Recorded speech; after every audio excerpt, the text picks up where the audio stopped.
ไม่ต้องมาอยู่ใกล้ๆนี่สิ con chú hết nhiều.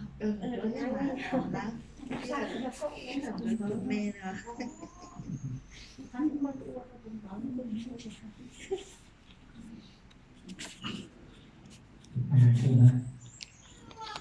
Để cho tâm hồn của Bìa của Bùi Đà Chỉ Amen อาเมน ท่านอยากตั้งชื่อนักบุญอะไรให้ลูกของท่าน นักบูญมาริอากรติ นักบุญมาการิตา ท่านมาขออะไรจากพระศาสนาจักรของพระเป็นเจ้าให้แก่ลูกของท่าน ขอรับสินล้างบาป บิดามารดาเมื่อท่านมาขอให้รับสินล้างบาปบุตรของท่านดังนี้ ท่านยอมรับหน้าที่ที่จะอบรมเขาให้มีความเชื่อ เหมือนที่พระคริสตเจ้าได้ทรงสอนเราไว้หรือ ข้าพเจ้ายอมรับ พ่อแม่อุปถัมภ์ท่านพร้อมที่จะช่วยบิดามารดาของเด็กนี้ ให้ถึงหน้าที่ของเขาแล้วหรือข้าพเจ้าพร้อมแล้วลูกรักหมู่พิยชนขอต้อนรับพวกเธอด้วยความชื่นชมยินดีอย่างยิ่งในนามของหมู่พิยชนนี้ข้าพเจ้าขอหมายเธอไว้ด้วยเครื่องหมายของพระคริสตเจ้าพระผู้ไถ่ของชาวเรา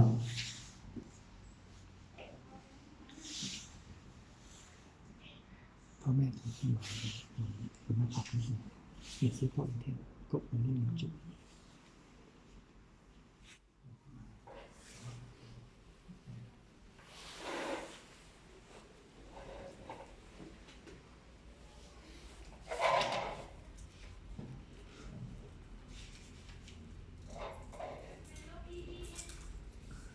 อันที่7โอนะครับให้ภาษาได้เจอก่อนรับสินน้ำบาปข้าแต่พระเจ้าผู้ทรงสถิตสถาพรนิรันดรพระองค์ได้ทรงส่งพระบุตรมาในโลก เพื่อช่วยข้าพเจ้าทั้งหลายให้พ้นจากอำนาจของพยามารจิตชั่ว และนามนุษย์ ซึ่งหลุดพ้นจากความมืดแล้วเข้าสู่อาณาจักรอันน่าพิศวงและสว่างเจิดจ้าของพระองค์ข้าพเจ้าทั้งหลายขอวิงวอนพระองค์โปรดให้เด็กเหล่านี้ เมื่อหลุดพ้นจากบาปกำเนิดแล้ว ได้เป็นที่ประทับของพระองค์ผู้ทรงพระบรมเดชานุภาพ และโปรดให้พระจิตสถิตอยู่ในเขา ทั้งนี้อาศัยพระบารมีพระคริสตเจ้าของข้าพเจ้าทั้งหลาย อาเมน ขอให้พระฤทธานุภาพของพระคริสตเจ้าพระผู้ไถ่ของชาวเรา ปกป้องคุ้มครองพวกเธอ และเพื่อเป็นเครื่องหมายถึงพระฤทธานุภาพนั้นข้าพเจ้าขอเชิญเธอด้วยน้ำมันแห่งความรอดในพระนามของพระองค์ผู้ทรงเจริญและครองราชย์ตลอดนิรันดร อาเมน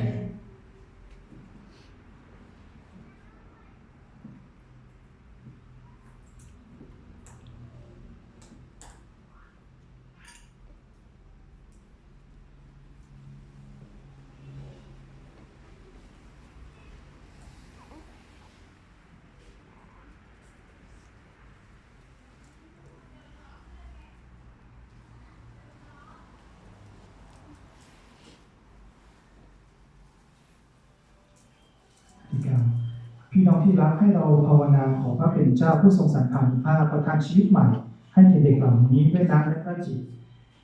บิดามารดาและพ่อแม่อุปถัมภ์อาศัยศีลล้างบาปเด็กที่ท่านนำมานี้จะได้รับชีวิตใหม่จากพระทัยดีของพระเป็นเจ้าด้วยน้ำและพระจิตเจ้าขอให้ท่านเอาใจใส่อบรมเขาให้มีความเชื่อเพื่อชีวิตพระจะได้พ้นจากพิษร้ายของบาปและยิ่งวันยิ่งเพิ่มพูนทวีขึ้นในตัวเขาฉะนั้นตามที่ความเชื่อชักจูงถ้าท่านพร้อมที่จะรับหน้าที่นี้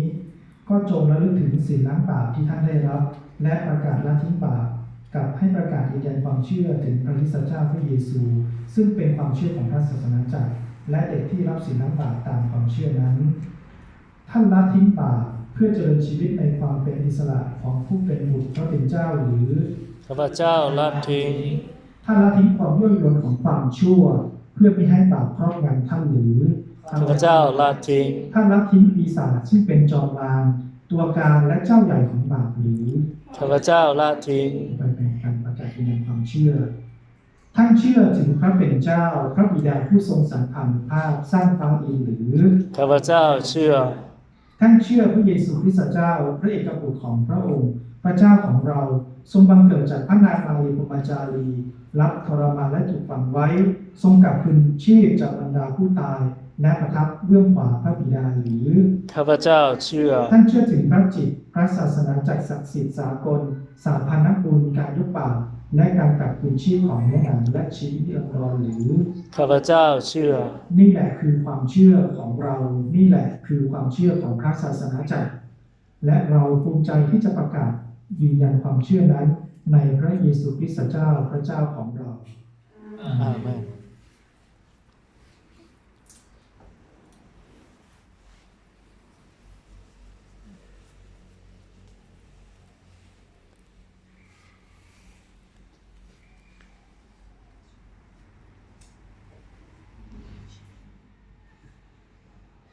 ท่านประสงค์ให้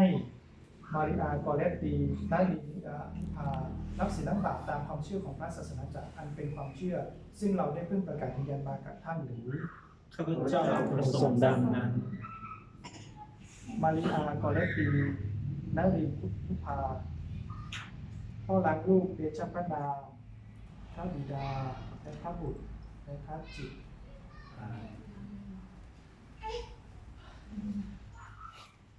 เรียนหัวลูก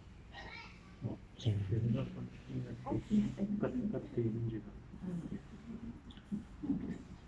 มาการิตาลดิตา พ่อล้างลูกเดชพระนามพระบิดา และพระบุตรและพระจิต อาเมน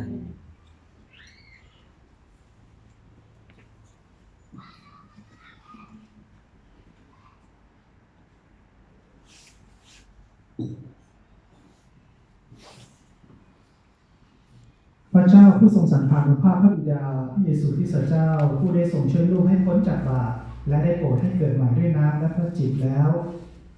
ทรงเป็นผู้เจิมลูกด้วยน้ำมันคริสต์มาแห่งความรอดเพื่อว่าเมื่อทรงร่วมเข้าในหมู่ประชากรของพระเจ้าแล้ว ลูกจะได้มีส่วนร่วมในพระกายของพระคริสต์เจ้า ผู้ทรงเป็นสงฆ์ประกาศกและกษัตริย์และมีส่วนร่วมในชีวิตนิรันดรด้วยอาเมน อาเมน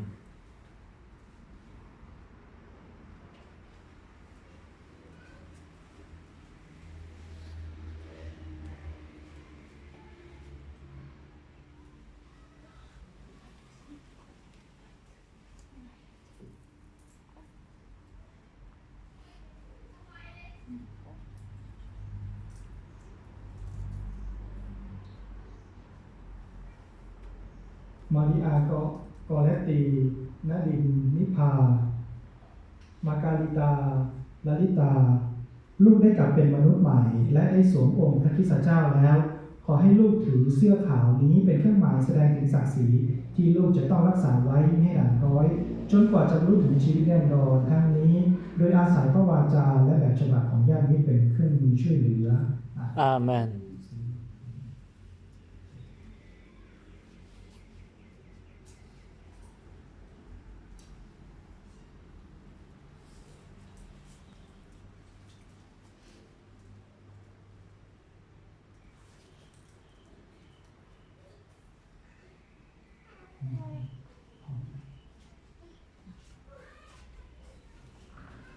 จงรับแสงสว่างของพระคริสต์เจ้า บิดามารดาหรือพ่อแม่อุปถัมภ์แสงสว่างนี้ขอมอบให้ท่านเพื่อบำรุงรักษาไว้ เพื่อลูกของท่านได้รับความสว่างของพระคริสต์เจ้าแล้วจะดำเนินชีวิตไปเยี่ยงบุตรแห่งความสว่างทุกๆเวลา และเมื่อยึดมั่นในความเชื่อแล้ว เขาจะได้ต้องออกไปต้อนรับพระคริสต์เจ้าผู้เสด็จมาร่วมกับบรรดาท่านทั้งหลายในสวรรค์ พี่น้องที่รักยิ่งเด็กเหล่านี้ที่ได้เกิดใหม่ด้วยศีลล้างบาปและได้ชื่อว่าเป็นลูกของพระเจ้าและเขาก็เป็นเช่นนั้นจริงภายหลังเขาจะได้รับพระจิตอย่างสมบูรณ์ เมื่อเข้าไปยังพระแท่นของพระเป็นเจ้า เขาจะมีส่วนร่วมในการถวายบูชาของพระองค์เขาจะเรียกพระเป็นเจ้าเป็นพระบิดาในท่ามกลางพระศาสนาจักรเดี๋ยวนี้ในนามของเด็กเหล่านี้และตามจิตอารมณ์ของการเป็นบุตรบุญธรรมที่เราได้รับร่วมกันขอให้เราภาวนาพร้อมกันตามที่พระคริสต์เจ้าได้ทรงสอนว่าข้าแต่ แต่พระบิดาของข้าพเจ้าทั้งหลายพระองค์สถิตในสวรรค์พระนามพระองค์จงเป็นที่สักการะพระอาณาจักรจงมาถึงพระประสงค์จงสำเร็จในแผ่นดินเหมือนในสวรรค์โปรดประทานอาหารประจำวันแก่ข้าพเจ้าทั้งหลายในวันนี้โปรดประทานอภัยแก่ข้าพเจ้าเหมือนข้าพเจ้าให้อภัยแก่ผู้อื่น โปรดช่วยข้าพเจ้าไม่ให้แพ้การผจญแต่โปรดช่วยพ้นจากความชั่วร้ายเถิด พี่น้องทั้งหลายข้าพเจ้าขอฝากตัวท่านไว้ในพระเมตตาและพระสถานของพระเป็นเจ้าพระบิดาและพระบุตรและพระจิตขอให้พระองค์ปกปักรักษาชีวิตของท่านเพื่อว่าเมื่อดำเนินชีวิตตามความสว่างแห่งความเชื่อแล้วท่านทั้งหลายพร้อมทั้งข้าพเจ้า